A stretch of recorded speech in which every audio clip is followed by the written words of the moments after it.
জলগুলো জমে আছে কচু পাতার মতো, এটাই হচ্ছে স্রেক প্রুফ।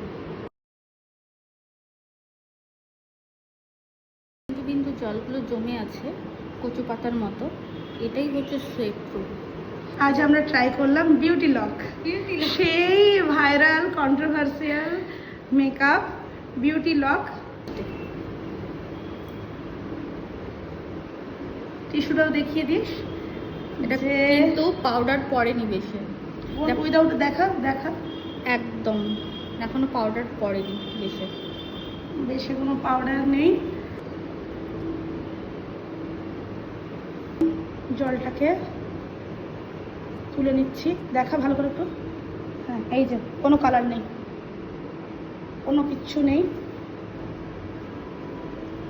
সেই কন্ট্রোভার্সিয়াল, সেই বহু চর্চিত মেকআপ বিউটি লক। তাহলে কি মডেলকে আমরা রোদে ছোটাবো? মডেলকে রোদে ছুটিয়ে শুট করে সবভাবেই দেখা যেতে পারে। ঠিক আছে, যখন এসি বন্ধ থাকবে তখন দেখা যাবে। ওর কিন্তু খুবই প্রবলেমেটিক স্কিন, তোমরা দেখতে পাচ্ছ কিনা জানি না, বুঝতে পারবে। বিফোর নেওয়া আছে, বিফোরেও বুঝতে পারবে। ওর কিন্তু খুব প্রবলেমেটিক স্কিন, তাতেও বিউটি লক হয়েছে এবং ও পরে রিভিউ দেবে ওর স্কিনের কোনো প্রবলেম হলো কিনা।